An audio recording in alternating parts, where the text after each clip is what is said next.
আব্রাহারে আল্লাহ ধ্বংস করলেন, এই কথা আল্লাহ সূরা ফিলে বলছেন, কিন্তু কেন আল্লাহ ধ্বংস করছেন সেই কথা কিন্তু সূরা ফিলে বলেন নাই। কথাকে আমি বুঝাতে পারতেছি? আব্রাহাকে আল্লাহ ধ্বংস করছেন এটা কোন সূরায় বলছেন? সূরা। কিন্তু কেন ধ্বংস করলেন সেই কথা আল্লাহ পরবর্তী সূরায় আল্লাহ বলছেন, লিইলাফি কুরাইশিন ইলাফিহিম রিহলাতাশ শিতাই ওয়াস সাইফ। আল্লাহ বললেন, আমার বিশ্বনবী, আমার হাবিব, আমার দোস্ত মুহাম্মদ সাল্লাল্লাহু আলাইহি সাল্লামের জাদ্দে মুহতারাম দাদা আব্দুল মুত্তালিব আর কুরাইশদের সম্মানে আমি আল্লাহ আব্রাহাকে ধ্বংস করে দিয়েছি। তাহলে বিষয় একটা আলোচনা করছেন দুই সূরার মধ্যে, কথা বুঝতেছেন? আবার কখনো দেখা যায় অসংখ্য বিষয়কে আল্লাহ একই সূরার মধ্যে নিয়ে এসেছেন। এটা হলো সূরার সাথে সূরার সম্পর্ক। তাহলে আমরা সূরা আর রহমানের সাথে দেখি আগের সূরার সম্পর্ক কি। সূরা রহমানের আগের সূরা হলো সূরাতুল কামার। সূরাতুল কামার, এই সূরা কামারের সাথে সূরা রহমানের সম্পর্কটা কি এটা আমরা আগে শুনবো, তারপরে সামনে আগাবো।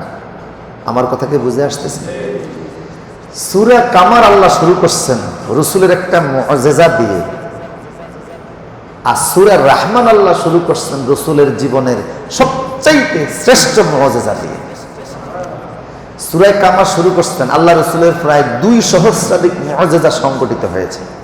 মুআজিজা কাকে বলে? আকাইদুন নাসাফের মধ্যে এসেছে, আল মুআজিজাতু আমরুন খারিকুন লিল আদাদ মাকরুনুন বিল তাহাদ্দি সালিমুন আনিল মুআরাদা। মুআজিজা বলা হয় সেই শক্তিকে যেটা আল্লাহ প্রদত্ত, নবীরা লাভ করেছেন, যেই শক্তির মোকাবেলা করার মতো পৃথিবীর কোনো মানুষের কোনো শক্তি, আল্লাহর নবী প্রদত্ত এই শক্তির কাছে দুনিয়ার সমস্ত শক্তি কি অচল হয়ে যায়। ফেরাউন আসলো মূসা নবীরে ধরার জন্য, মূসা নবীর বাহিনী সাগরের পাশে, ঠিক কিনা বলেন? সাগরটা 10 কিলোমিটার লম্বা, 10 কিলোমিটার। বাহরুল কালজুম বলা হয়। পয়গম্বরের উম্মতরা বলল, ইন্না লা মুদরাকুন, আমরা তো ধরা পড়ে গেলাম। ফালাম্মা তারাল জামাআন, যখন তারা সাগর দেখলো তারা বলল আমরা ধরা পড়ে যাচ্ছি। মূসা আলাইহিস সালাম বললেন, ভয় পেও না, অবশ্যই আল্লাহ আমাদের সাথে আছে। দরিয়ার মধ্যে তিনি লাঠিতে আঘাত করলেন, পানি সরে মাঝখান দিয়ে রয়্যাল রোড হাইওয়ের রাস্তা আল্লাহ বানিয়ে দিলেন। একটা না 12টা রাস্তা আল্লাহ বানিয়েছেন। মূসা আলাইহিস সালাম এই উম্মত নিয়ে তিনি সাগর পাড়ি দিলেন। যুবক ছিল ওনার সঙ্গে, শুধু 6 লক্ষ যুবকই ছিল, নারী পুরুষ তো অভাব নেই। তাহলে ফেরাউন একটা রাষ্ট্রীয় শক্তি আইসা আল্লাহর শক্তির সামনে কি হয়ে গেছে? অচল হয়ে গেছে। কথা বুঝতেছেন কি না? নবীদেরকে আল্লাহ এমন শক্তি দান করেন। তো রসুলের জীবনে 2 সহস্রাধিক মুআজিজা সংগঠিত হয়েছে, আল্লাহ প্রদত্ত এই ক্ষমতা। রসুলের জীবনের একটা শ্রেষ্ঠ মুআজিজা হলো চাঁদ দ্বিখণ্ডিত করা। কামার মানে চাঁদ, চাঁদ 2 টুকরা করার কথা দিয়ে আল্লাহ সূরা কামার আগের সূরা শুরু করছেন। আর রসুলের জীবনের সবচেয়ে শ্রেষ্ঠ মুআজিজা 30 পারা কোরআন, সেই কোরআনের বক্তব্য দিয়ে আল্লাহ সূরা রহমান শুরু করেছেন। কথা কি বুঝে আসতেছে? আগের সূরার নাম সূরা কামার। আবু জাহেল একদিন বলল, মুহাম্মদ সাল্লাল্লাহু, তুমি যত কিছু দেখিয়েছো তত মাটিতে দেখাইছো, আকাশে তো কিছু দেখাইতে পারো না। আবু জাহেলের ধারণা ছিল মুহাম্মদ এতদিন যা দেখাইছে সব জাদু। আর তারা এটাও জানতো জাদু মাটির সাথে সম্পর্ক অবস্থায় চলে, মাটির উপরে কোনো জাদু চলে না। মনে রাখবেন, এই যে বেলকিবাজি যত জাদু মানুষ দেখায় সবগুলি কোথায় দেখাইতে পারবে? মাটির সাথে সম্পর্কিত থাকতে হবে। মাটির উপরে কেউ কোনো জাদু দেখাইতে পারে না, পৃথিবীতে কেউ পারবে না, মাটির সাথে সম্পর্ক থাকতে হবে। তাই সে বললো, যত কিছু দেখাইছো মাটির উপরে দেখাইছো, আকাশে তো কিছু দেখাইতে পারো না। তুমি যদি পারো আকাশের এই চাঁদকে 2 টুকরা করে দেখাই দাও। তখন ছিল সন্ধ্যার আগে আগে, মাগরিবের একটু আগে, সূর্য ডুবে ডুবে অবস্থা। আল্লাহ রাসূল আবু জাহেলের প্রস্তাব শুনে বললেন, আবু জাহেল চাচারে, হিশাম ইবনে আমর ছিল তার মূল নাম, ইসলাম তারে নাম দিয়েছে আবু জাহেল, তার মূল নাম ছিল হিশাম ইবনে আমর। রসুলের সবচেয়ে বেশি কষ্ট দিয়েছে আবু জাহেল। কথা বুঝতেছেন কিনা? রসুলের চলার রাস্তার মধ্যে এসে কাটা দিত, রসুলের চুলার ভিতরে রান্না করতো, সেখানে সে ওটের গরুর গোবর নিয়ে ভিতরে দিয়ে দিত, রসুলের মাথার মধ্যে নারী বুড়ি চাপিয়ে দিত, গালিগালাজ করে আল্লাহর নবীরে কষ্ট দিত। একটু জিকির করেন লা ইলাহা ইল্লাল্লাহ।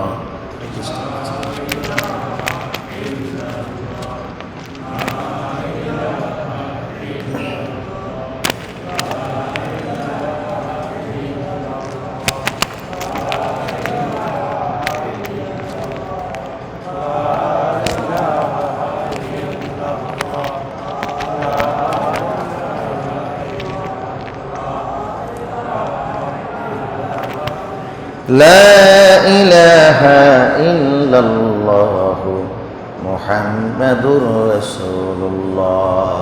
আবু জেহেল আজকে কোথায়? যারা হজে গেছেন দেখছেন তার বাড়িতে টয়লেট আছে না? হ্যাঁ, সাফা পাহাড়ের অপোজিটেই পিছনের দিকে 1200 টয়লেট তার বাড়ির মধ্যে। পুরা বাড়ির একটা টয়লেট খানা আল্লাহ বানিয়ে দিয়েছেন। জীবনে কেউ আবু জেহেল নামও তো রাখে না। 1 লাখ টাকা দিলেও কি কেউ আবু জেহেল নাম রাখবে? অভিশপ্ত হয়ে গেছে। আমার প্রিয় সুধী, আবু জেহেল বলল, মুহাম্মদ সাল্লাল্লাহু আলাইহি সাল্লাম যদি পারো আকাশের চাঁদকে 2 টুকরা করে দেখিয়ে দাও। রাসূল বললেন, চাচা আমি যদি চাঁদ 2 টুকরা করে আপনি কি করবেন? কয় আমি কালেমা পড়ে ইসলাম ধর্মে প্রবেশ করব। হুজুর ভাবলেন যদি সে ইসলাম কবুল করে মক্কার অর্ধেক দুশমনী কমে যাবে।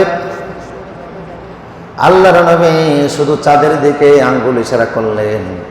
ইকতারাবাতিস সাআতু শাক্কাল কামার, আঙ্গুল ইশারা করার সঙ্গে সঙ্গে দেখা গেল চাঁদ 2 টুকরা হয়ে বাচ্চা কাবার পাশে যে সৌদি আরবের বাচ্চার বাড়ি আছে ওই বাড়ির পাশে একটা পাহাড় আছে যেটাকে জাবালে উম্মুল জিবাল বলা হয়, জাবালে আবু কুবাইস। জাবালে আবু কুবাইস পাহাড় কাবার পাশে বাচ্চা ফাহাদের রয়্যাল প্লেসের বাড়িটার সঙ্গে হলো পাহাড়টা মারওয়া সাফা পাহাড়ের পাশে। এই পাহাড়টা এটাকে উম্মুল জিবাল বলা হয়। পৃথিবী যখন আল্লাহ সৃষ্টি করেছেন সবার আগে এই পাহাড় আল্লাহ বানিয়েছেন। সারা পৃথিবীতে 6500 পাহাড়, তার ভিতরে মক্কা শরীফে 550 পাহাড়। সারা পৃথিবীর সর্বপ্রথম পাহাড় হলো এই উম্মুল জিবাল, এটাকে উম্মুল জিবাল বলা হয়। তার মানে সব পাহাড়ের মা, উম্মুন মানে মা। জাবাল আবু কুবাইস হলো এটার নাম। হুজুর যখন চাঁদ 2 টুকরা করলেন দেখা গেল চাঁদটা 2 টুকরা হয়ে পাহাড়ের 2 পাশে সরে গেছে। সুবহানাল্লাহ, পাহাড়ের 2 পাশে চাঁদটা কি হয়ে গেছে? সরে গেছে। এটা সবাই দেখলো। সুবহানাল্লাহ বলবেন না? পৃথিবী থেকে কয়েক লক্ষ মাইল দূরে চাঁদ, রাসূল ইশারা করছে, চাঁদ 2 টুকরা হয়েছে। এটাকে জাদুর কারণে না আল্লাহর হুকুমে? রাসূলের মুআজিজা। কারণ জাদু মাটির উপরে চলে না। প্রসূদি এই দৃশ্য, এই প্রসঙ্গে আল্লামা আনোয়ার শাহ কাশ্মীরি, যার নাম আপনারা শুনে থাকবেন, দেওবন্দের বড় ধরনের আলেম ছিলেন, ভারতের কাশ্মীরে তার বাড়ি। তিনি বুখারী শরীফের একটি ব্যাখ্যা গ্রন্থ লিখেছেন, শরহে সহিহুল বুখারী। সেই কিতাবে তিনি উল্লেখ করেছেন যে তৎকালীন সময়ে ভারতের ভোপালে একজন হিন্দু রাজা ছিল, তার নাম ছিল ভোলরাজ। আনোয়ার শাহ কাশ্মীরি কিন্তু সাধারণ আলেম না, অনেক বড় আলেম। তিনি তার সম্পর্কে আশরাফ আলী থানভী লিখেছেন, মাকতাবাতুন হাইয়াতুন তামশি আলাল আরদ। তিনি ছিলেন জীবন্ত লাইব্রেরি। তিনি বলতেন যে দেওবন্দের লাইব্রেরিতে 90,000 কিতাব আছে। যদি কখনো আগুন লেগে এই কিতাবগুলি সব পুড়ে ছাই হয়ে যায়, আগুন লেগে যদি সব ভস্ম হয়ে যায়, আর আমি আনোয়ার শাহ কাশ্মীরি যদি জীবিত থাকি, তো 90,000 কিতাব আবার নতুন করে প্রিন্ট করা সম্ভব, কারণ আমার সিনার মধ্যে পুরো কিতাবগুলি আছে। আরেকটু জোরে বলুন। ইসলাম আল্লাহ যাদের মাধ্যমে সংরক্ষণ করেছেন তাদেরকে এই জাতীয় আকল ব্রেন আল্লাহ দিয়েছেন, মেধা দিয়েছেন, জ্ঞান দিয়েছেন। ইমাম বুখারী তার স্মৃতিশক্তি এত বেশি ছিল, তিনি যখন হাদিস শুনতেন এট এ টাইমে 2 কান দিয়া শুনতেন, 2 কান দিয়া মুখস্থ হয়ে যেত। আনোয়ার শাহ কাশ্মীরি বলতেন যে আমি যদি একটা পত্রিকার হেডলাইন জীবনে একবার দেখি আমার 40 বছর মনে থাকে। পত্রিকার একটা হেডলাইন যদি উনি জীবনে একবার দেখতো, কত বছর মনে থাকতো? 40 বছর। কি ব্রেন আল্লাহ দিয়েছে। তো তিনি তার সম্পর্কে থানভী বলতেন উনি জীবন্ত লাইব্রেরি। দেওবন্দের লাইব্রেরির 90,000 কিতাব ওনার সিনার মধ্যে ছিল। সুবহানাল্লাহ বলবেন না? কি মেধা শক্তি, কি দিশক্তি, কি স্মৃতিশক্তি! কোরআনের এলেম সিনায় নিতে হলে এরকম স্মৃতিশক্তি লাগে, এটা আল্লাহ প্রদত্ত, ঠিক কিনা বলেন? এই জন্য ইমাম শাফি বলতেন, আল ইলমু ফাজলুল্লাহ লা ইউতিউল আসি, এলেমটা আল্লাহর ফজল, কোরআন হাদিসের এলেমের আল্লাহর ফজল, এটা গুনাহগারের সিনার মধ্যে আল্লাহ দান করেন না। এই জন্য আলেমরা হচ্ছে জাতির শ্রেষ্ঠ সন্তান। আলেমদের সঙ্গে বেয়াদফি আসমানের মালিক বরদাস্ত করতে পারেন না, কথা বলেন ঠিক কিনা? এরা কোরআন হাদিসের দ্বারক বাহক। এই জন্য জাহেলের এবাদতের চাইতে আলেমের ঘুমের মর্যাদা বেশি বলা হয়েছে। কেন? যে কোরআন হাদিস সংরক্ষণ করে। আমার প্রিয় সুধী, মনোযোগ আসেনি আপনাদের? তো এই আশরাফ আলী থানভী রহমতুল্লাহ আলাইহি বক্তব্য দিয়েছেন ওনার সম্পর্কে। সেই আনোয়ার শাহ কাশ্মীরি বলেন যে তৎকালীন ভারতের ভোপালে একজন হিন্দু রাজা ছিলেন, তার নাম ছিল ভোলরাজ।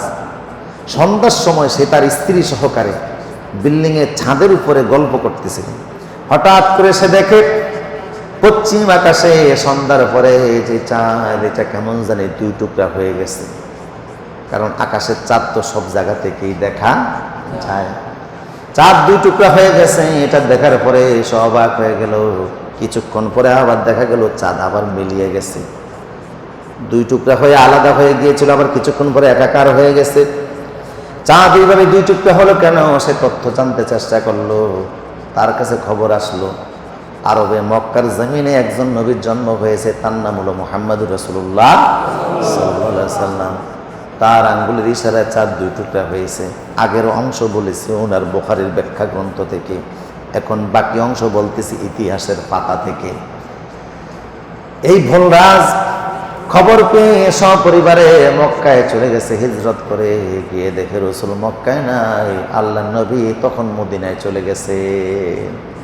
সেও মদিনায় গিয়েছে, এটা ইতিহাসে আছে, এবং কালেমা পড়ে মুসলমান হয়ে গিয়েছে। সুবহানাল্লাহ বলবেন না?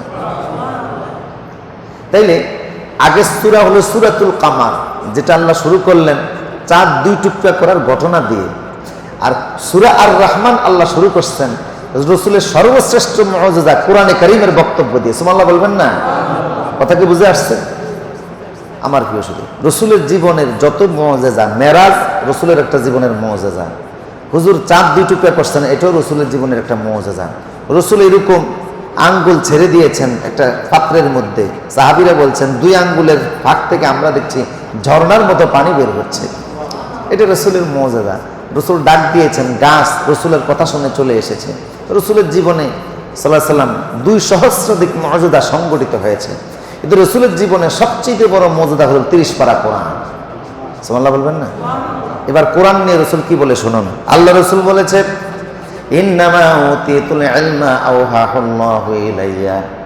পৃথিবীতে যত নবী এসেছে সব নবীদেরকে আল্লাহ মুআজিজা দিয়েছেন। কোন নবীর মুআজিজা ছিল একটা, কোন নবীর ছিল 2টা, কোন নবীর ছিল 3টা, মুসা নবীর ছিল 9টা। আর আল্লাহ আমার সবচেয়ে শ্রেষ্ঠ মুআজিজা দিয়েছেন 30 পারা কোরআন। আমার কোরআন আবার মুআজিজা হয়ে যাওয়ার কারণে দুনিয়ার সব নবীদের চাইতে আমার উম্মতের সংখ্যা সবচেয়ে বেশি হয়ে যাবে। কোরআনের কারণে আমার উম্মতের সংখ্যা সবচেয়ে বেশি। এই জন্য রাসূল সাল্লাল্লাহু আলাইহি ওয়াসাল্লাম বলছেন, কিয়ামতের ময়দানে পৃথিবীর সব মানুষ যখন দাঁড়িয়ে যাবে, কেউ কি বাকি থাকবো না? কেন? মাটির নিচে কেউ থাকতে পারবো না? থাকতে পারবো না। আগুন দিয়ে পোড়ানো হোক, অথবা তারে মাছে খেয়ে ফেলুক, অথবা স্বাভাবিকভাবে মাটির নিচে চলে যাক। অনেক সময় কবর খুললে তো লাশও পাওয়া। রাসূল বলছেন অসুবিধা নাই। ওয়ায়াবলা কুল্লা শাইইন মিনাল ইনসানি ইল্লা আযবা জানাত ফিহি ইউরাক্কাবুল খালকু। প্রত্যেক মানুষের মেরুদণ্ডের নিচে একটা হাড্ডি আছে। মেরুদণ্ডের নিচে, মেরুদণ্ডের সামনে না পিছনে? এই মেরুদণ্ডের নিচে একটা হাড় আছে। এই হাড়, এটার ভিতরে আল্লাহর একটা পাসওয়ার্ড নাম্বার আছে। পৃথিবীর সব মানুষ আগুনে পুড়ে গেলেও, মাছে খেয়ে ফেললো, বিমান অ্যাক্সিডেন্টে যদি নাও পাওয়া যায়, মেরুদণ্ডের নিচের হাড্ডিটা নষ্ট হবে না, ক্ষয় হবে না, লয় হবে না। এটার ভিতরে যে পাসওয়ার্ড আছে আল্লাহর, ওই নাম্বার দিয়া হাসরের ময়দানে সবাইকে আল্লাহ তুলে ফেলবেন। আমার ভাইরা, তো বিশ্বনবীর বললেন কিয়ামতের ময়দানে মেশকাতের বর্ণনা, দুনিয়ার সব মানুষ দাঁড়িয়ে যাবে কাতার বন্দী হয়ে। সমস্ত মানুষ যখন দাঁড়িয়ে যাবে কাতারের সংখ্যা হবে 120টা। কয়টা? রাসূল বলেন 120 কাতার হবে। সে 120 কাতারের মধ্যে আমার উম্মতের কাতার হয়ে যাবে 80টার মতো। কেন? কোরআন আমার মুআজ্জা হয়ে যাওয়ার কারণে। সুবহানাল্লাহ। কোরআনের কারণে কিয়ামত পর্যন্ত আমার উম্মতের সংখ্যা বাড়তেই থাকবে। আপনি আজকে দেখেন, লক্ষ্য করেন বাস্তবতা। আজকের পৃথিবীতে ধর্ম প্রচারে সবচেয়ে বেশি টাকা খরচ করে খ্রিস্টানরা। ধর্ম প্রচারের জন্য তাদের বাইবেল সোসাইটি আছে, নরওয়ে থেকে এটা পরিচালনা করে। ধর্ম প্রচারের জন্য তাদের বিমান আছে 600। বাংলাদেশ একটা দেশ, বাংলাদেশের বিমান, সরকারি বিমান আছে ডিসিটেন মাত্র 10টা। আর খ্রিস্টানদের ধর্ম প্রচারের জন্য বিমান আছে 600। প্রতি 4 মিনিটে তাদের যে কোনো একটা বিমান পৃথিবীর যে কোনো দেশ থেকে টেক অফ করে। ধর্ম প্রচারের জন্য তাদের সবচেয়ে বেশি টাকা খরচ করে তারা আফ্রিকাতে মুসলমানদেরকে খ্রিস্টান বানানোর জন্য। আমাদের দেশেও দেখবেন এনজিওর নামে তাদের অপতৎপরতা আছে না নাই? এরা গোপনে গোপনে কি প্রচার করে? খ্রিস্টান ধর্ম প্রচার করে। তো আফ্রিকাতে তারা সবচেয়ে বেশি এই খ্রিস্ট ধর্ম প্রচারের জন্য টাকা পয়সা ব্যয় করে।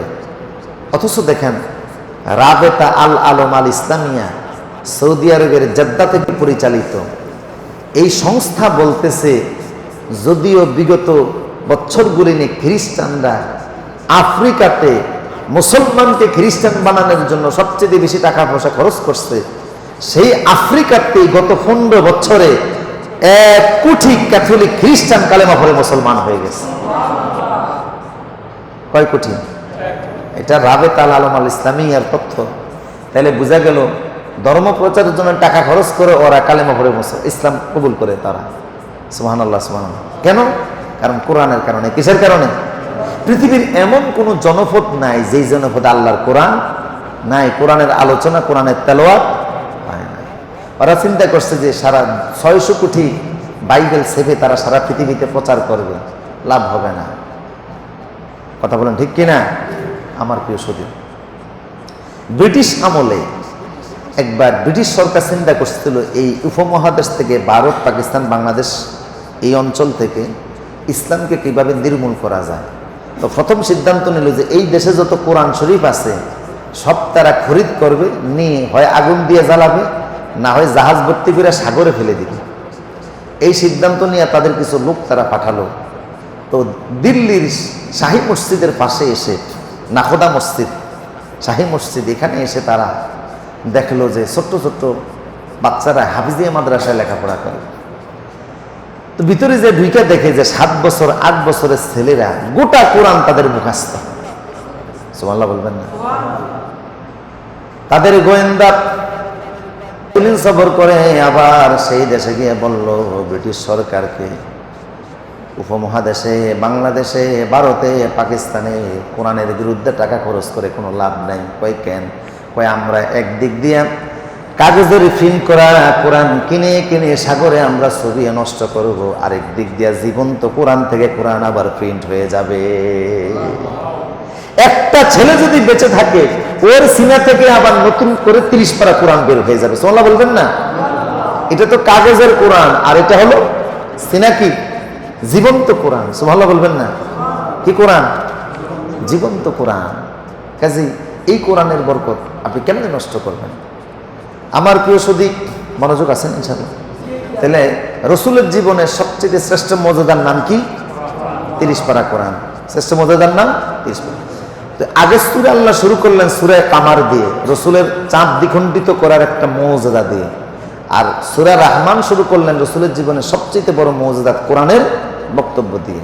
এবার আমার সাথে একটু পড়ুন, আউযু বিল্লাহি মিনাশ শাইতানির রাজীম, বিসমিল্লাহির রহমানির রহিম। আর-রহমান আল্লামাল কুরআন, খলাকাল ইনসানা আল্লামাহুল বায়ান। এতক্ষণ তো কিছু ভূমিকা দিলাম, এবার একটু ভিতরে যায়। আল্লাহ শুরু করলেন এইভাবে, আর রহমান আল্লামাল কোরআন। সূরাটা শুরু করছেন আল্লাহ তার একটা নাম দিয়ে। আমরা জানি কোরআনে কারিমে আল্লাহর ৯৯টা নাম আছে না নাই? ৯৯টা নাম। এর মধ্যে জাতি নাম হলো একটা, আল্লাহ। কয়টা? আল্লাহ। বাকিগুলি হলো সিফাতি নাম। কিন্তু ইমাম ফখরুদ্দিন রাজি লিখেছেন যে আমরা অনেক সময় আল্লাহর নামের সাথে মিলিয়ে নাম রাখি। যেমন আল্লাহর নাম হলো রাজ্জাক, আমরা বলি আব্দুর রাজ্জাক, মানে রাজ্জাকের গোলাম, এরকম নাম রাখি না? আব্দুল মালিক, এরকম আমরা নাম রাখি। কেউ যদি আব্দুর রাজ্জাক তার নাম, কিন্তু ডাকার সময় কেউ যদি আব্দুর রাজ্জাক পুরা না বইলা এই রাজ্জাক এরকম করে ডাকে কিনা? কথা বলে না, ডাকে কিনা? এই রহিম এরকম ডাকে না? আব্দুর রহিম না বইলা যদি এই রহিম বলে ডাকে, তাইলে তার মাকরুয়ে তাহরিমের গুনাহ হবে, মাকরুয়ে তাহরিমের গুনাহ হবে। আব্দুল্লাহ নাখলবি তার কিতাবে লিখেছেন তার মাকরুয়ে তাহরিমের গুনাহ হবে। কিন্তু কারণ নাম যদি হয় আব্দুর রহমান, আর সেক্ষেত্রে যদি সে আব্দুর রহমান না বইলা শুধু রহমান বইলা ডাক দেয়, তার শিরকের গুনাহ হবে। কেন? কারণ আল্লাহর এই রহমান নামটা আল্লাহ নামের মতোই গুরুত্ব বহন করে। সুবহানাল্লাহ। উনি বলছেন এটা জাতি নামের মতোই। এই জন্য কারণ নাম যদি শুধু রহমান আব্দুর রহমান হয়, শুধু রহমান বলে যদি কেউ ডাকে, কিসের গুনাহ হবে? শিরকের গুনাহ হয়ে যায়। কথা কি বুঝে আসতেছে? এই জন্য ডাকতে হবে কিভাবে? আব্দুর রহমান বলে। আমার প্রিয় সদী, ইমাম ফখরুদ্দিন রাজি আল্লাহর এই রহমান নামের কিছু ফজিলত বর্ণনা করেছেন। আমি কি দু একটা বলবো, কষ্ট হচ্ছে না তো আপনাদের? ইনশাল্লাহ আর কয়েক মিনিট বলবো ইনশাল্লাহ।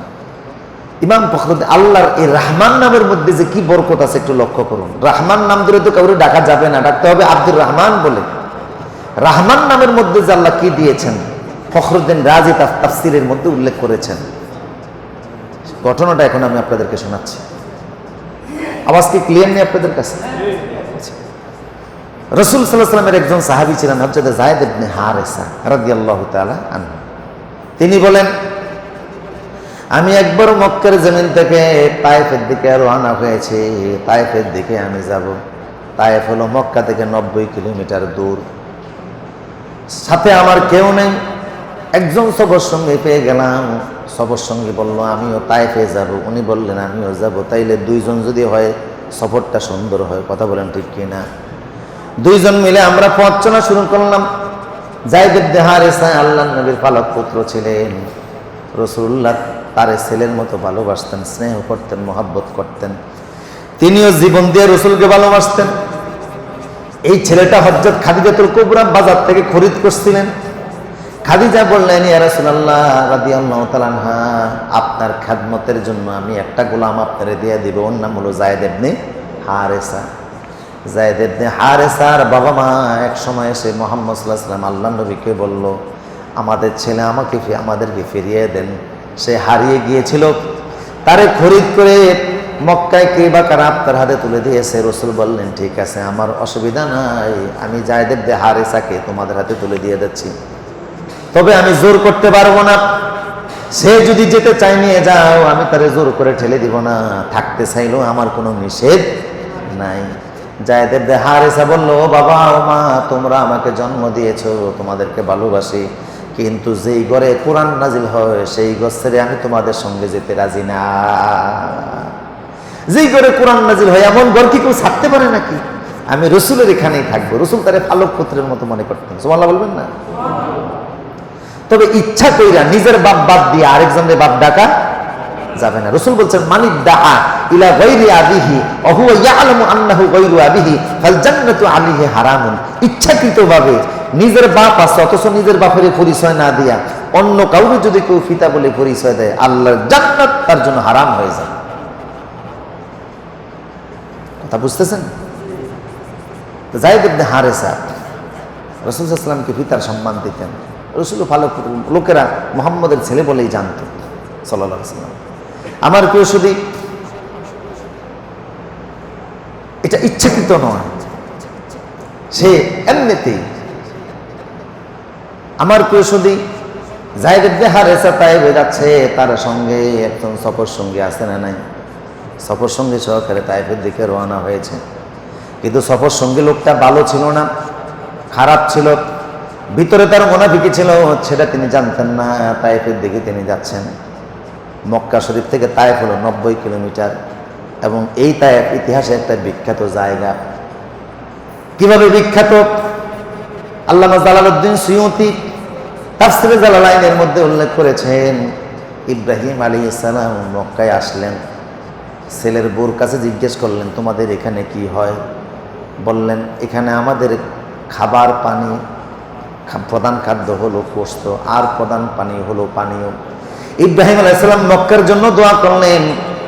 ইব্রাহিম আলাইহিস সালাম বললেন, আল্লাহ, এই মক্কার জমিনে খাবারে আপনি কখনো অভাব অনটন দিয়েন না। ইব্রাহিমের নবীর দোয়া আল্লাহ কবুল করে নিয়েছে। সেই জন্য আল্লাহ জিব্রাইল আলাইহিস সালামকে বললেন, ও জিব্রাইল, তুমি শোনো, আমার মুহাম্মদ, আমার হাবিব মক্কার জমিনে তিনি যাবেন, থাকবেন, ওনাকে আমি নবুয়ত দিব। মক্কায় পানির অভাব, মক্কায় খাদ্যের অভাব আমি আল্লাহ চাই না, মক্কায় কোনো কিছুর অভাব থাকুক। তাই মক্কার পাশে আমি আল্লাহ একটা জায়গা নির্বাচন করেছি, ওই জায়গাটার ভিতরে আমি আল্লাহ কিয়ামত পর্যন্ত ফল ফসল দিতে চাই। তুমি এক কাজ করো, হিমসে চলে যাও।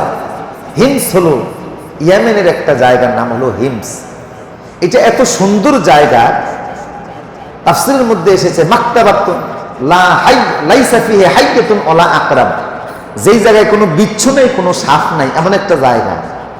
আল্লাহ বললেন সেই জায়গায় থেকে মাটি আইনা কাবা শরীফের চতুষ্পার্শ্বে তাওয়াফ করা। আর বর্তমান যেখানে তায়েফ, এই জায়গা থেকে মক্কার এই পার্শ্ববর্তী জায়গা থেকে মাটিগুলি সব সরাইয়া নিয়ে সাগরের মধ্যে ফেলে দাও। মক্কার এই পার্শ্ববর্তী জায়গার মাটিগুলি উঠাইয়া সাগরে ফেলে দাও।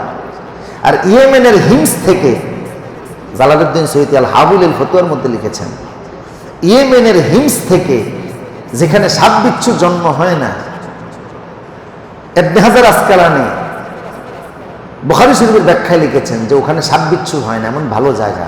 ওই হিমস থেকে ওই পরিমাণ মাটি উঠাইয়া কাবার চতুষ্পার্শ্বে তুমি 7টা চক্র দেওয়া, দিয়ে ওই মাটিটাকে নিয়ে ওই জায়গায় রেখে দাও। যেহেতু এই মাটিটারে কাবার চারপাশে 7বার চক্কর দেওয়া হয়েছে, এই জন্য যেটাকে কাবার পাশে প্রদক্ষিণ করায় এটাকে তওয়াফ বলে, তওয়াফ। এই জন্য এখান থেকে এই জায়গার নাম হয়ে গেছে তায়েফ। সুবহানাল্লাহ। তায়েফ মানে যেটা প্রদক্ষিণ করছে কাবার চতুষ্পার্শ্বে। এই কারণে কিয়ামত পর্যন্ত এই তায়েফে কখনো খাবারের অভাব হবে না। তার কি কথা বুঝতে পারছেন? তো তায়েফের নামকরণ কেন হলো, বুঝে আসছে কথা? এই মাটিটা ইয়েমেন থেকে আইনা কাবার চারপাশে প্রদক্ষিণ করিয়া আল্লাহ এখানে দিয়ে দিয়েছে, যেন মক্কার পাশে খাবারের অভাব।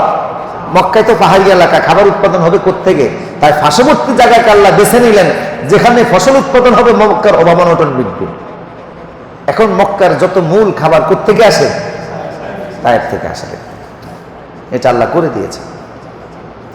আমার প্রিয় সুদীপ, যায়েদ ইবনে হারেসা বলে, তায়েফের দিকে গেলাম, কাছাকাছি যখন পৌঁছে গেলাম প্রচন্ড বৃষ্টি শুরু হয়ে গেল, তুফান শুরু হয়ে গেল।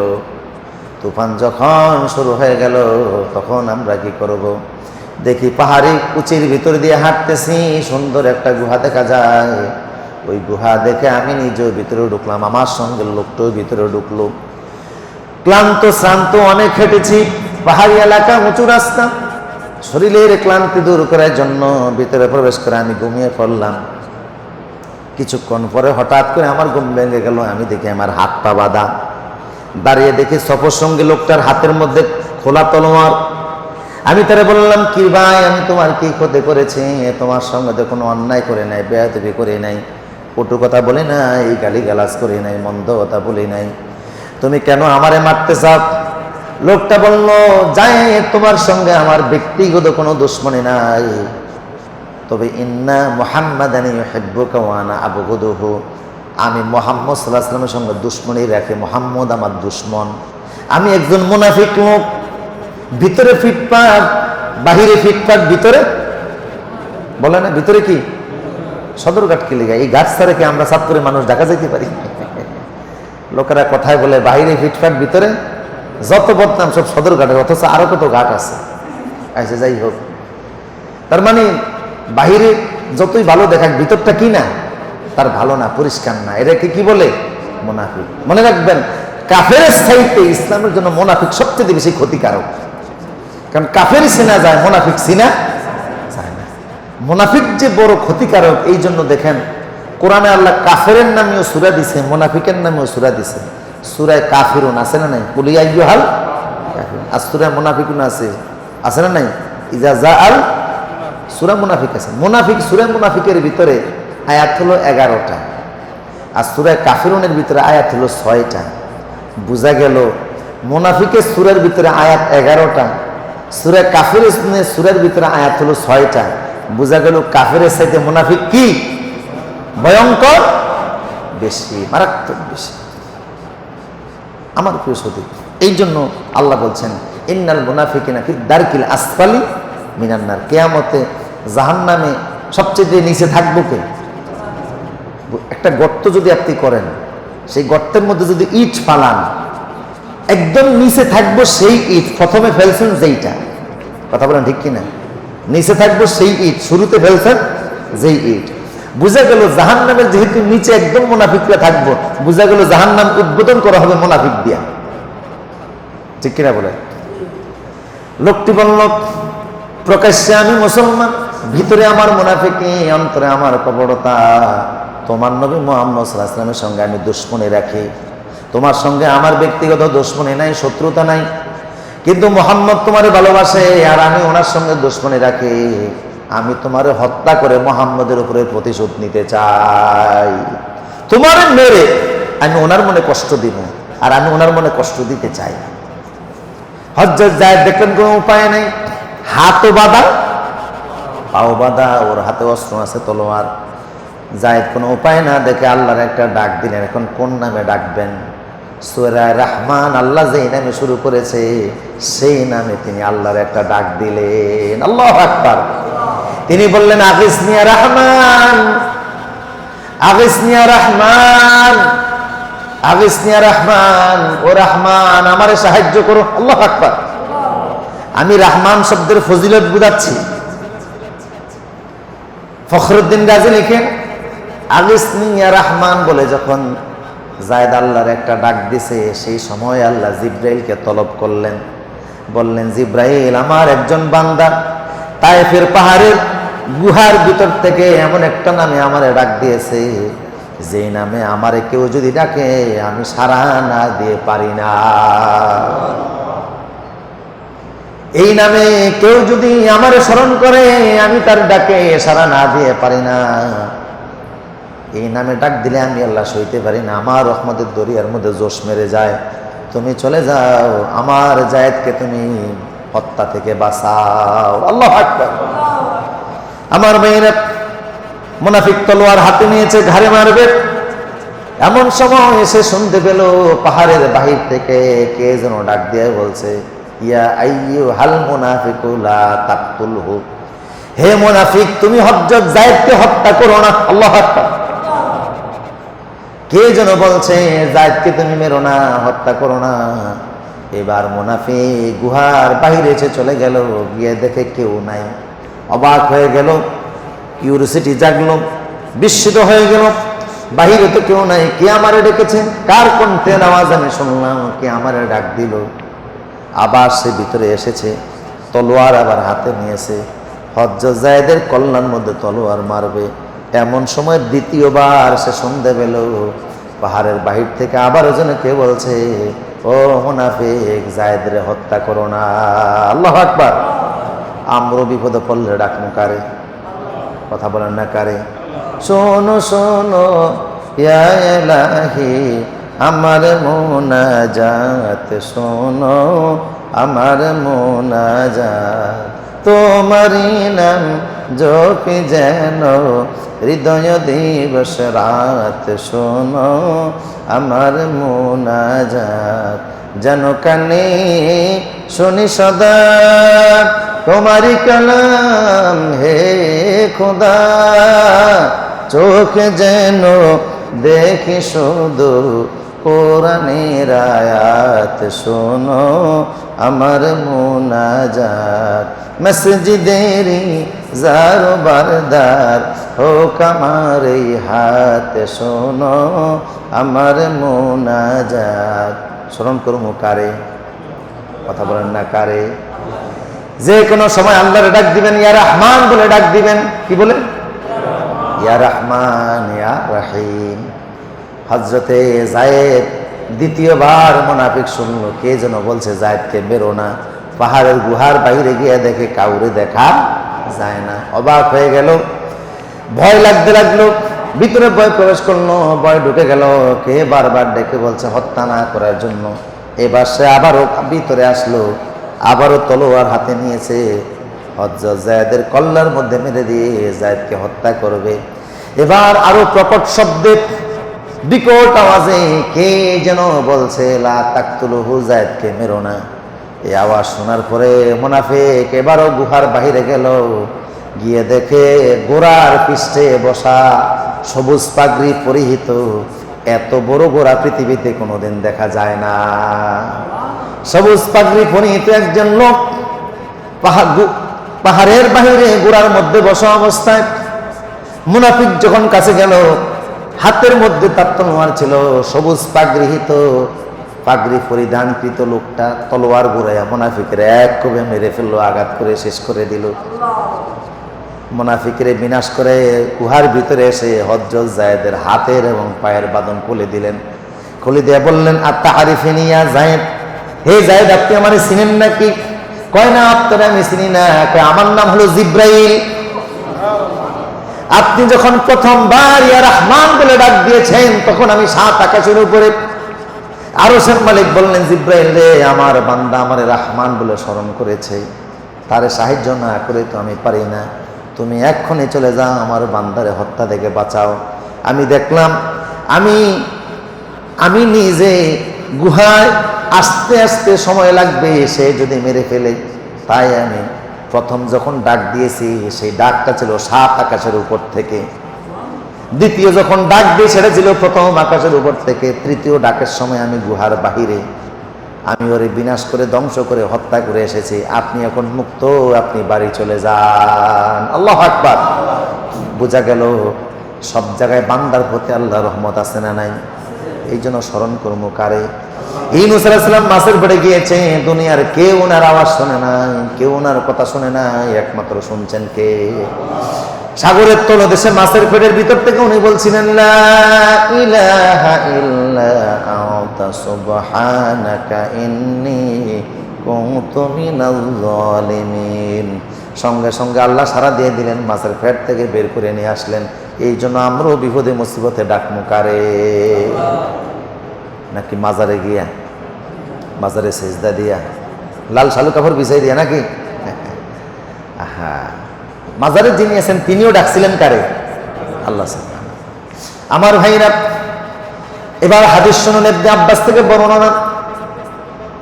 রাসূল সাল্লাল্লাহু আলাইহি ওয়াসাল্লাম বলেছেন, ইহফাজিল্লাহ তাজিদহু তুজাহাক ওয়া ফি রিওয়ায়াতিন তাজিদহু আমামাক। ইবনে আব্বাস রাদিয়াল্লাহু তাআলা আনহু থেকে বর্ণনা, তিনি বলেছেন রাসূল সাল্লাল্লাহু আলাইহি ওয়াসাল্লামের পাশে আমি একই ঘোড়ার মধ্যে বসা, আমি পিছনে, রাসূল সামনে। আমারে বললেন, ইবনে আব্বাস শুনে রাখো, তুমি যদি আল্লাহর হেফাজত করতে পারো, জীবনে সকল সময় আল্লাহ তোমার হেফাজত করবে। সুবহানাল্লাহ। তুমি যদি আল্লাহর হেফাজত করো, জীবনে সকল সময় তোমার হেফাজত করবেন কে? আল্লাহ সুবহানাহু ওয়া তাআলা। তা আমরা আল্লাহর হেফাজত করবো কেমনে? আমরা বলি কোরআনে হাফেজ, মানে সে কোরআন মুখস্থ করে কোরআনের হেফাজত করছে, ঠিক কিনা বলেন? আল্লাহর হেফাজত করবো কেমনে? আল্লাহর হেফাজত করুন দুইটা জিনিসের মাধ্যমে। এক, আল্লাহর যাবতীয় বিধান মানতে হবে। দুই, হালাল খাইতে হবে। যদি আল্লাহর যাবতীয় বিধান মানেন আর হালাল খান, তাইলে আল্লাহর হেফাজত হয়ে গেল। আল্লাহ বলেন, এবার আমার দায়িত্ব তোমার সকল জায়গায় হেফাজত করা। কথা কি বুঝে আসতেছে? আল্লাহ বলছেন, তোমরা যদি আমি আল্লাহর হেফাজত করো, আমার সামনে পাবা। হালাল খাইতে হবে। শুধু হালাল খাইলে হবে না, যে সুখাদ্য খাইতে হবে। খাদ্য হইলে কিন্তু খাওয়া যায় না, হারাম তো খাওয়া যাবেই না, খাইতে হবে হালাল। আর আল্লাহ বলছেন, ইয়া আইয়ুহাল্লাযিনা আমানু কুলু হালালান তাইয়্যিবা, সুখাদ্য খাও। মুখের থুতু, এটাও কিন্তু খাবার, এদের খাওয়া যায় না। কচুরি পানা, এটাও কিন্তু খাবার, এটাকে খাওয়া যায়। গরুর গুড়ি, আচ্ছা এটা নিয়ে ফতুয়া নাই দিলাম, অনেকে খায় অনেকে খায় না, যাই হোক। তারপরে মানে খাদ্য হইলেই খাওয়া যাবে না, কি খাইতে হবে? সুখাদ্য হতে হবে। খাদ্যটা সুখাদ্য হতে, বিড়ি সিগারেটও তো অনেকে খায়, খায় না? এটা তো সুখাদ্য না, সুখাদ্য খেতে হবে, এটা আল্লাহর নির্দেশ। একদিকে সুখাদ্য, আরেকদিকে আল্লাহর বিধান মানতে হবে। তাহলে আল্লাহ বলছেন জীবনে সকল ক্ষেত্রে আমাকে তোমার সামনে পাবা, আমি তোমার পাশেই আছি। সুবহানাল্লাহ। ফাহুয়া মাকুম আইনামা কুনতুম, তোমরা যেখানে আছো আমাকে সেখানে পাবা। এক সাহাবী আল্লাহ রাসূল সাল্লাল্লাহু আলাইহি ওয়াসাল্লামের কাছে এসে বলল, ইয়া মুহাম্মদ সাল্লাল্লাহু ইয়া রাসূলুল্লাহ উদউল্লাহ আইয়াজআলানি মুস্তাজাবুদ দাওয়াত। হে রাসূল, আপনি আমারে দোয়া করে দেন আল্লাহ যেন আমারে মুস্তাজাবুদ দাওয়াত হিসেবে কবুল করেন। কি হিসাবে? মুস্তাজাবুদ দাওয়াত মানে, মুস্তাজাবুদ দাওয়াত মানে আমি জীবনে যত দোয়া করবো সব দোয়া আল্লাহ কবুল করবে, এদেরকে বলে মুস্তাজাবুদ দাওয়াত। যারা মুস্তাজাবুদ দাওয়াত হয়ে যায় এরা যত দোয়া করে সব দোয়া কি একটাও ফেরত আসে না। তা আমি জীবনে যত দোয়া করবো সব দোয়া আল্লাহ কবুল করবে, আপনি দোয়া করেন আল্লাহ যেন আমাকে মুস্তাজাবুদ দাওয়াত বানায়। আল্লাহ রাসূল বললেন, তুমি এমন একটা জিনিস চেয়েছো, বড় কঠিন জিনিস, তবে শর্ত আছে, আমি দোয়া করে দেবো আল্লাহ তোমারে মুস্তাজাবুদ দাওয়াত বানিয়ে নেবে, কোনো অসুবিধা নেই, কিন্তু তোমার একটা কাজ করা লাগবে। আতিআনতু আমাকা, তুমি যদি তোমার হালাল খাবারটারে হালাল বানাতে পারো, ফাতাকুনা মুস্তাজাবুদ দাওয়াত, তাহলে তুমি মুস্তাজাবুদ দাওয়াত হয়ে যাবা। হালাল যদি হালাল খাবার যদি হালাল হয়, হারাম খাবার খাই আবার দোয়া কবুল করাইতে চাইবে, এক তো সোজা না। কথা বুঝতেছেন কিনা? তোমার জীবনের যাবতীয় দোয়া কবুল করাইতে হলে কি চাইতে হবে? হালাল খাইতে হবে, হালাল খাবা, মুস্তাজাবুদ দাওয়াত হয়ে যাবে। আরেকটা আমল বলে দিচ্ছি, এই আমলটা করলে আপনি মুস্তাজাবুদ দাওয়াত হয়ে যাবেন, আপনার যাবতীয় দোয়া কবুল। সেটা ইমাম আহমদ ইবনে হাম্বলের জীবনীতে আসছে। তিনি অনেক বড় আলেম ছিলেন। ইমাম আহমদ ইবনে হাম্বল 12 লক্ষ হাদিসের হাফেজ ছিলেন। কত লক্ষ? ইমাম বুখারীও এত হাদিস জানতেন না, আহমদ ইবনে হাম্বল যত হাদিস জানতেন, 12 লক্ষ হাদিসের হাফেজ তিনি ছিলেন। তো তিনি হাদিস সংগ্রহের কাজে এক সফরে বের হয়েছেন। রাত্রিবেলা কোথায় থাকবেন? তৎকালীন সময়তে এত মসজিদও ছিল না, এত বাজারঘাটও ছিল না, এত শহরও ছিল না। রাত কাটানোর উদ্দেশ্যে এক মসজিদের বারান্দায় গিয়ে তিনি উঠলেন।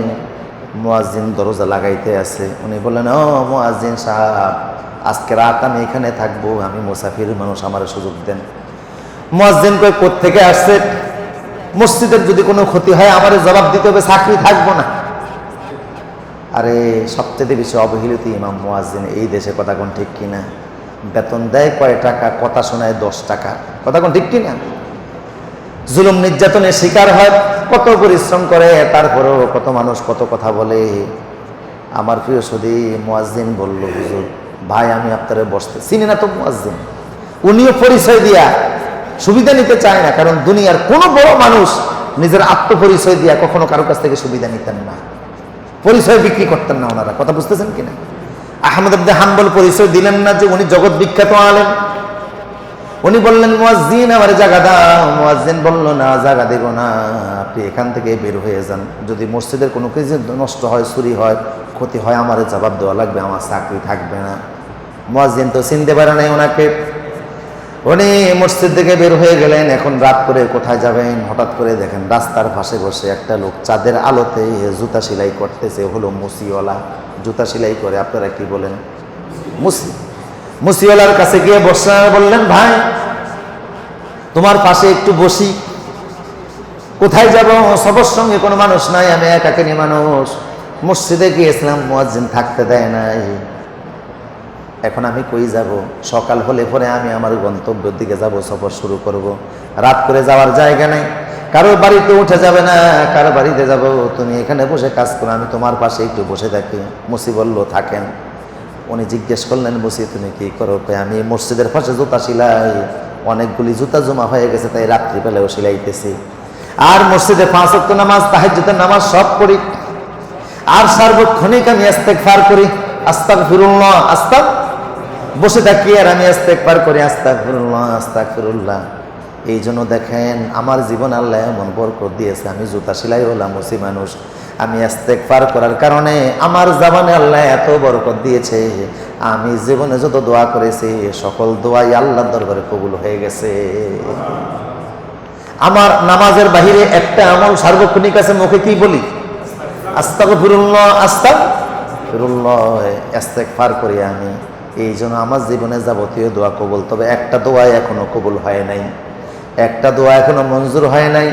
আমি আল্লাহর কাছে বলেছিলাম, আল্লাহ এই জগতের বর্তমান পৃথিবীর সবচেয়ে বড় আলেম, সবচেয়ে বড় মুহাদ্দিস, সবচেয়ে বড় মুহাক্কিক আলেম ইমাম আহমদ ইবনে হাম্বলের সঙ্গে আমার একটু মুসাফা করার সুযোগ করে দিও। এই দোয়াটা এখনো মঞ্জুর হয় নাই। জগতের বড় আলেম, পৃথিবী বিখ্যাত আলেম আহমদ ইবনে হাম্বলের হাতের সঙ্গে হাত লাগানোর জন্য আমি আল্লাহর দরবারে দোয়া করেছি, এখনো কবুল হয় নাই। ইমাম আহমদ ইবনে হাম্বল চোখের পানি ছেড়ে দিয়ে বললেন, আল্লাহর বান্দা শোনো, তোমার দোয়া আল্লাহ কবুল করেছেন, তাই মসজিদের দরজা আমার জন্য আল্লাহ খুলে দেন নাই, বাধ্য করে আমারে তোমার পাশে এনে বসিয়েছে। আল্লাহু আকবার। আমি হচ্ছে যে আহমদ ইবনে হাম্বল, এই জন্য তোমার দোয়া যেহেতু কবুল হয়ে গেছে, তাই মসজিদের দরজা আমার জন্য আল্লাহ খুলে দেন নাই, তোমার পাশে এনে আমারে বসাইছেন। তাই হালাল খাবেন আর ইস্তেগফার করেন, বেরবেন ইস্তেগফার করবেন। রাসূল বলেছেন, মান জাআলাল ইস্তিগফার জাআলাল্লাহু লাহু মিন কুল্লি দিকিন মাখরাজা ওয়া মিন কুল্লি হাম্মিন ফারাজা ওয়া রাযাকাহু মিন হাইসু লা ইয়াহতাসিব। কেউ যদি ইস্তেগফার করে, আল্লাহ তার ইস্তেগফারের বরকতে তার এমন ভাবে কবুল করে নেবেন, তার সকল প্রকার কষ্টগুলি আল্লাহ দূর করে দিবেন, সকল প্রকার রহমতের দরজা আল্লাহ তার জন্য খুলে দিবে। আমার প্রিয় সুদীপ, তা হালাল খাইলে রহমানকে আমরা আমাদের সামনে পাবো, কথা কি বুঝতেছেন? শব্দগত আরেকটু ব্যাখ্যা রয়ে গেছে, আমি বলবো কি আর কয়েক মিনিট, আপনাদের কষ্ট হচ্ছে না তো ইনশাল্লাহ? এবার তার থেকে একটু ব্যাখ্যায় ঢুকি। আল্লাহ রহমান এবং রাহিম, এই দুই নাম নিয়ে আল্লাহ সূরা ফাতিহার মধ্যে দুইটা নাম আছে না একসাথে পড়েন, আলহামদুলিল্লাহি রাব্বিল আলামিন আর রহমানির রহিম মালিকি ইয়াউমিদ্দিন। ইমাম রাজি লিখেছেন, আর রহমান আর রাহিম মুস্তাকান মিনার রাহমান, রাহমাত ধাতু থেকে এই রহমান এবং রাহিম নামটা এসেছে। দুইটা নামের মধ্যে দুইটা পার্থক্য আছে। রহমান নাম এটার ভিতরে 5 অক্ষর, রাহিম নামের মধ্যে হলো 4 অক্ষর। আরবি একটা নীতিমালা আছে, ইন্না জিয়াদাতাল মাবানি তাদুল্লু আলা জিয়াদাতুল মাআনি। যেই শব্দের মধ্যে অক্ষর বেশি, সেই শব্দের তাৎপর্য বেশি। রহমান নামের মধ্যে যেহেতু 5 অক্ষর, রাহিম নামের মধ্যে যেহেতু 4 অক্ষর, এই জন্য রহমান নামের চাইতে রাহিম নামের চাইতে রহমান নামের তাৎপর্য বেশি। এই জন্য আল্লাহ দুনিয়ার জন্য রহমান, এটা তাৎপর্য বেশি। দুনিয়াতে আল্লাহ সবাইরে খাওয়ান, হিন্দুরেও খাওয়ান, বৌদ্ধরেও খাওয়ান, মুসলমানরাও খাওয়ান, আর যে আল্লাহরে সেজদা দেয় তারেও খাওয়ান, যে আল্লাহরে সেজদা দেয় না তারেও খাওয়ান, যে আল্লাহরে গালিগালাজ করে, নাস্তিক, আল্লাহ বিশ্বাস করে না, পরকালে বিশ্বাস করে না, তারে বুঝে আল্লাহ খাওয়ান না। তার কাপড় রোদে দিলে বুঝি রোদে সূর্যের আলোতে শুকায় না, সে বুঝি অক্সিজেন পায় না, পায় কিনা জোরে বলেন? দুনিয়ার জন্য আল্লাহ সবার জন্য কি রহমান। শত্রুরও খাইতে দেন, আপন লোকেরও, যে সেজদা দেয় তারেও খেতে দেন, যে সেজদা দেয় না তারেও খেতে দেন। ইব্রাহিম আলাইহিস সালাম মেহমান ছাড়া খেতেন না। একদিন এক মেহমান এমন আসছে, বিসমিল্লাহ ছাড়া খাইতে বসছে। উনি বললেন, বিসমিল্লাহ বললাম না? কয় না, আমি তো বিসমিল্লাহ আল্লাহ তো চিনিই না। উনি বললেন, খলিলের দস্তরখানায় বসতো খাবার খেতে, খলিলের আল্লাহরে চিনো না, বের হয় এখান থেকে। এই মেহমান চলে গেছে, আল্লাহ ইব্রাহিম নবীর ধমক দিয়ে বলেন, ওরে উঠাইলা কেন? ও তো আল্লাহ বিসমিল্লাহ বলে নাই। আল্লাহ বললেন, সে 80 বছর খাইতেছে, কেন বিসমিল্লাহ বলে নাই? আমি তো কোনোদিন দস্তরখানা থেকে উঠিয়ে দেই নাই, তুমি কেন উঠাই দিলা? আমি দুনিয়ার জন্য রহমান, আমি সবারে খেতে দেই, কিন্তু আখিরাতের জন্য রাহিম। আখিরাতে আমার বন্ধু ছাড়া আর কেউ আমার খাবার খেতে, আল্লাহর বন্ধু ছাড়া ইমান, আল্লাহ ওয়ালিদুল্লাযিনা আমানু, ইমানদাররা আল্লাহর বন্ধু, ইমানদার ছাড়া কেউ কি জান্নাতের খাবার খাইতে পারবে? এই হলো একটা ব্যাখ্যা। দ্বিতীয় ব্যাখ্যা হচ্ছে, রহমান নামের আমরা ফজিলত বললাম, শব্দগত বিশ্লেষণ করলাম। এবার বলি, আল্লাহর রহমত আমাদের উপরে 2 ভাবে আসে। আমাদের জন্মের আগে আল্লাহ আমাদের প্রতি 3টা রহমত দিয়েছেন, এটাকে বলে রহমতে সাবেকা। আর অস্তিত্ব হওয়ার পরে আল্লাহ অনেক রহমত আমাদের প্রতি দিয়েছেন, এটা রহমতে লাহেকা। আল্লাহ রহমতগুলি আমাদের উপর কয়ভাবে আসছে? 3 ভাবে আসছে। আমাদের অস্তিত্বের আগে আল্লাহ রহমত আসছে 3টা। 1, আল্লাহ আমাদেরকে গরু ছাগল বানান নাই, সাপ বিচ্ছু বানান নাই, বিড়াল কুকুর বানান নাই, বানাইছেন আশরাফুল মাখলুকাত। কথা বলেন ঠিক কিনা? কি বানিয়েছেন? আশরাফুল, শ্রেষ্ঠত্ব দিয়েছেন, আশরাফ সৃষ্টি শ্রেষ্ঠত্ব দিয়েছেন। এই হলো একটা রহমত। দ্বিতীয় রহমত হলো, আমরা কোনো দরখাস্ত দেই নাই, কোনো কিছু দেই নাই, আল্লাহ শেষ নবী আখির নবী মুহাম্মদ সাল্লাল্লাহু আলাইহি ওয়াসাল্লামের উম্মত বানায়া, মুসলমান বানিয়ে দুনিয়াতে আনছেন। কথা বলেন ঠিক কিনা? এটা আল্লাহ আমাদেরকে মুহাম্মদ সাল্লাল্লাহু আলাইহি ওয়াসাল্লামের উম্মত বানাইছেন। কি বানাইছেন? মুহাম্মদ সাল্লাল্লাহু আলাইহি ওয়াসাল্লাম বানাইছেন। রাসূল সাল্লাল্লাহু আলাইহি ওয়াসাল্লামের উম্মত হওয়ার জন্য মুসা নবী আল্লাহর কাছে 8 বার দরখাস্ত দিয়েছিলেন। মুকাত্তিল ইবনে সুলাইমান থেকে একটি অনেক লম্বা হাদিস, আজকে সুযোগ নেই, আজকে বলবো না, আমি কয়েক মিনিটের মধ্যে শেষ করতে চাই। 8 বার মুসা নবী আল্লাহর কাছে দোয়া করছে, আল্লাহ মঞ্জুর করেন নাই। ঈসা নবী 1 বার দোয়া করছে, আল্লাহ মঞ্জুর করছে। মুসা নবী 9ম বারে বলছিল, আল্লাহ 8 বার আম্মত মুহাম্মদীর উম্মতটা আমি চাইলাম, তুমি যেহেতু দিলে না তো শেষ নবীর উম্মত বানাও। আল্লাহ বললেন না। ঈসা নবীর ঘটনা জানা ছিল, তাই তিনি এতবার আল্লাহর কাছে এই উম্মত না আছে বলছে, শুরুতেই বলছেন এই উম্মতের মধ্যে আমার শামিল করে নিয়েন। আল্লাহ সেই দোয়া মঞ্জুর করছেন। লম্বা হাদিস, পরে এক সময় সুযোগ হলে বলবো। তাহলে আল্লাহ আমাদেরকে মুহাম্মদ সাল্লাল্লাহু আলাইহি ওয়াসাল্লামের উম্মত বানাইছেন। 3, আমরা মায়ের পেটে মাত্র যখন 6 মাস, পৃথিবীতে এখনো আসি নাই, তার আগেই মায়ের বুকের মধ্যে আল্লাহ আমাদের জন্য গরম খাবার রিজার্ভ করে রেখে দিয়েছেন। সুবহানাল্লাহ বলবেন না? এখনো পৃথিবীতে আসলাম না, কিন্তু খাদ্য তৈরি করে রাখছেন কে? মিনিমাম 2 থেকে 2.5 বছরের খাদ্য। আল্লাহু আকবার। এই রহমতগুলো হলো রহমতে সাবেক, আমাদের অস্তিত্বের আগেই রহমত। আর অস্তিত্ব হওয়ার পরে প্রতি ফরতে ফরতে রহমত আছে না নাই? তাইলে একটা হলো অস্তিত্বের আগের রহমত, আর একটা হলো অস্তিত্বের পরে রহমত। আর রহমান, সে দয়াময় রহমান, আল্লামাল কোরআন, খলাকাল ইনসান, তিনি মানুষ সৃষ্টি করছেন, এরপরে তারে কোরআন শিখাইছেন। কথা বুঝতেছেন কিনা? আর রহমান আল্লামাল কোরআন, দয়াময় রহমান শিখালেন কোরআন, খলাকাল ইনসান। আপনারা বলতে পারেন কথাটা যদি এইভাবে হতো, আর রহমান দয়াময় রহমান, খলাকাল ইনসান মানুষ সৃষ্টি করছেন, আল্লামাল কোরআন তারপরে তারে কোরআন শিখাইছেন। আগে সৃষ্টি, তারপরে শোনা শিক্ষা, ঠিক কিনা বলেন? কিন্তু আল্লাহ এইভাবে না বলে আল্লাহ বললেন আর রহমান দয়াময় রহমান, এরপরে কি বলছেন? আল্লামাল কোরআন, তারে কোরআন শিখালেন, এরপরে বললেন খলাকাল ইনসান, মানুষ সৃষ্টি করলেন। কথাটা আল্লাহ এইভাবে বললেন কেন? আগে রহমান, পরে মানুষ সৃষ্টি, পরে কোরআন শিক্ষা। এইভাবে না বলে বললেন আগে তিনি রহমান, পরে কোরআন শিখালেন, পরে মানুষ সৃষ্টি করলেন।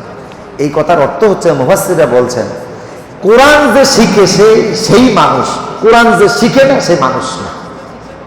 এই জন্য আল্লাহ আগে কোরআনের কথা আনছে। কথা বুঝতেছেন কিনা?